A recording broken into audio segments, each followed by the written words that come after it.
This is a cold, blustery day, 27th of November.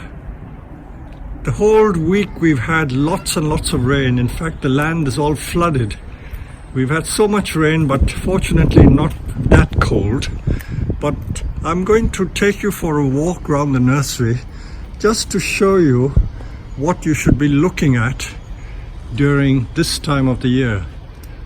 This is a Chinese juniper, so this is the classic Chinese juniper winter color. Trees that are not protected from the cold get this winter frost burn. So this is a typical color of the juniper. If I can walk to some of the other junipers, you'll see exactly what I mean.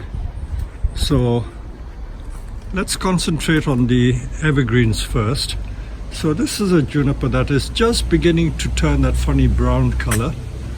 This side is not so brown yet. That one is also getting a touch of the brown. This juniper is still quite green. And this one is turning slightly brown, as you can see. So don't be alarmed. Many people ring up and ask, why is my juniper turning brown? Why are my pines turning brown? So this is a Chinese juniper on rock, that's turned quite brown. This is a Sabina juniper. So this Sabina juniper hasn't turned so brown yet. So obviously the different species react differently. Now turning to some of the other junipers, that one is a Itoigawa, which is grafted onto a rigider base. That's also a very, very yellow or brown color. A lot of juniper berries on that tree as well. And the yews, the English yews, Texas, you see they also catch the frost. So that one, the bottom branch has caught the brown. It's not dying. That one is very brown. And these white pines are okay at the moment, but this English yew, look at how brown this one is. So this is the winter color of these plants. But the most vivid of all the transformations is in the Japanese cryptomeria. I'll just walk over to that area and show you what the Japanese cryptomerias look like. This is a view of our polytunnel. We have a couple of large polytunnels, and this one is not used much in the summer, but in the winter it comes into its own because we use it for protecting trees which need the protection. Now the junipers are quite hardy in the south of England, where we get temperatures. The lowest we've ever had is like minus 10 degrees centigrade for a couple of hours, say in January or February, when early in the morning the temperature dips to that temperature. But most of the winter our day temperatures is about 2, 3, 4, 5 degrees centigrade, and in the nighttime it can go to about minus 3, minus 4, minus 5. So the winters are not that severe. So why do I protect these evergreens in the tunnel? The white pines, the imported Japanese white pine or the 5-needle pine, need some protection, although if you acclimatize them well in this country, they will stand hard frost. But I keep them here so that I don't take the risk of them getting killed by hard frost, but also the winter doesn't turn it that very brown color. So you will see in this tunnel there are a lot of the junipers, Chinese junipers and white pines. This is the Aleppo pine. This is a juniper, but you see already some of these junipers which were left outside, we had quite a few days of hard frost, so the frost has turned this color, this brownish color, but some of them which have not had the frost are still green. So if I keep the junipers in the tunnel here, they will not get that very funny brown color. So it makes the plant more saleable, but it doesn't mean that just because they're brown, they are going to die. So this is one myth that I would like to dispel, because so many customers are really worried when they see trees that turn brown, these evergreens, especially the junipers turning brown. But as I said to you, the species that really turn terrifyingly disappointing color are the cryptomerias. So I will now walk over. I'm just taking you for a walk because you may want to see what goes on in this tunnel. Many of the benches are still empty because I haven't brought all the trees in that need protection. So there's still a lot of benches to fill. This is a very long tunnel. It's more than 100 foot long.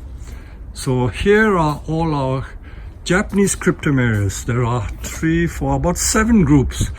These were produced from plants that I bought as cheap nursery saplings. They were untrained trees, absolutely straight and tall.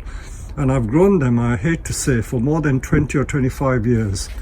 Because cryptomeria is not a species that is very popular. So they are difficult to sell. And in fact, many people, when they see the trees in this state in the winter, they really think they are dead.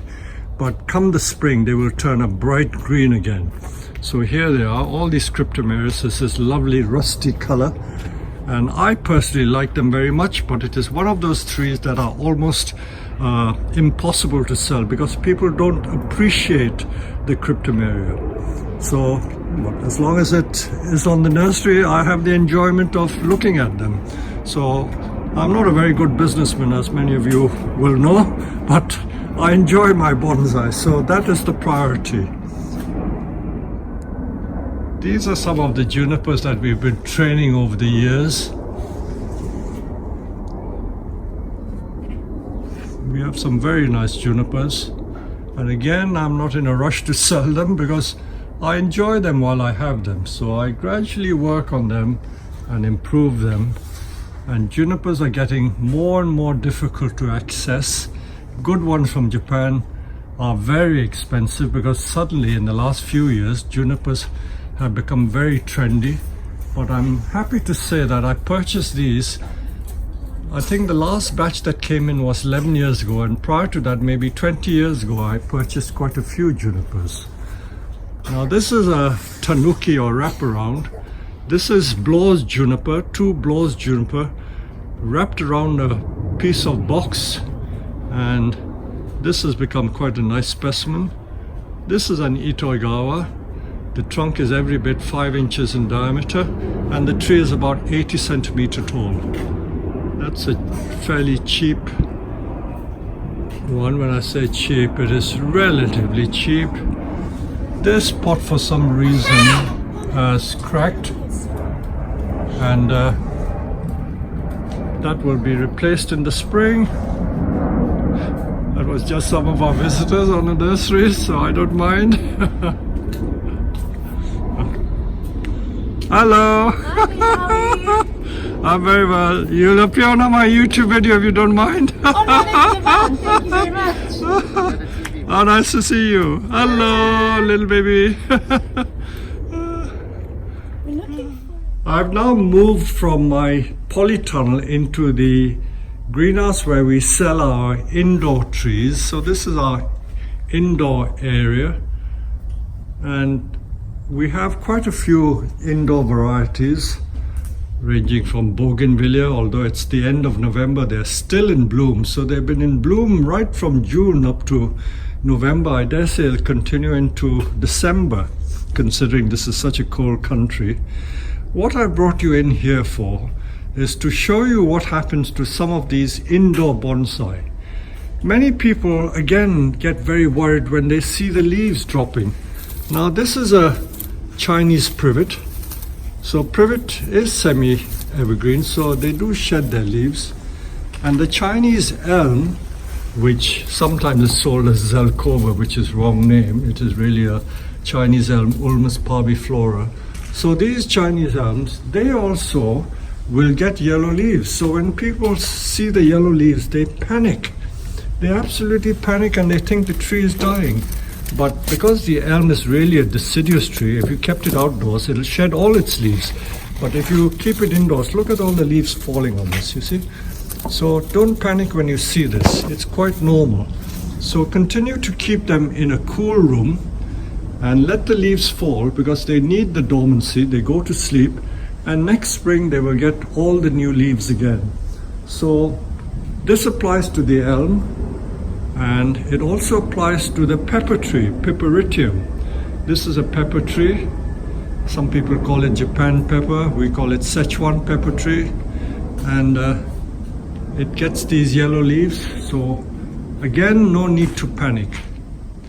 Absolutely no need to panic. The podocarpus stay green. They don't shed so much. But again, with the podocarpus, the trick is to keep them in a cool room. So those of you who are fairly new to growing indoor bonsai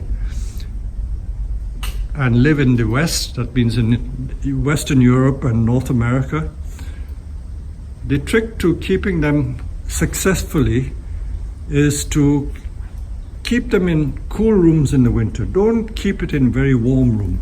If you keep it in a very warm room, they dry out very quickly, and they also get lulled into a false sense of it being summer. So they start growing again, and they grow these very weak and straggly shoots.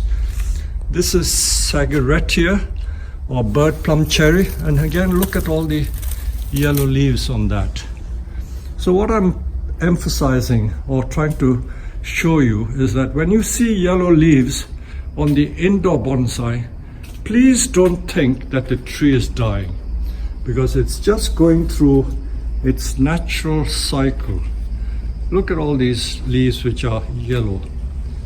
So it is perfectly natural for the leaves to turn yellow, and it doesn't mean that the tree is dying. I also show you a little shelter that one of my staff dreamt of. Although we have a greenhouse, this is a greenhouse within a greenhouse, because we can't afford to heat this big greenhouse.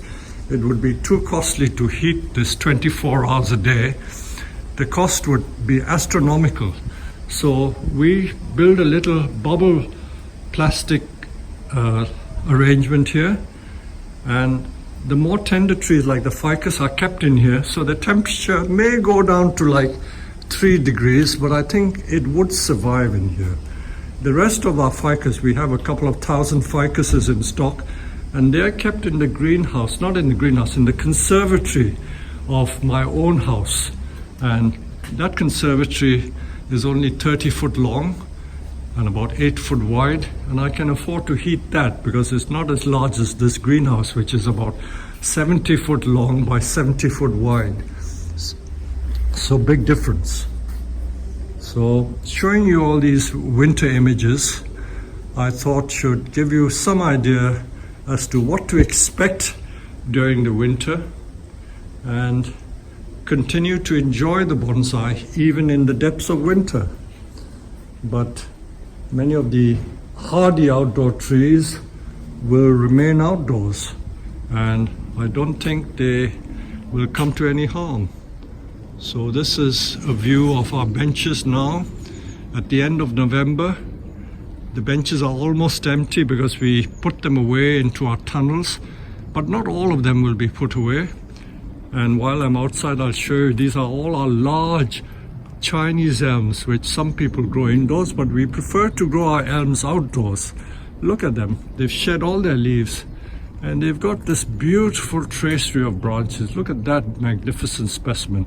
That tree is almost 4 foot wide, because the width of those polycarbonate panels is 2 foot, so that tree is 4 foot wide, and the base of the trunk is almost, I would say, 15 inches. Beautiful tree. So these large, old, mature Chinese elms are all grown outdoors.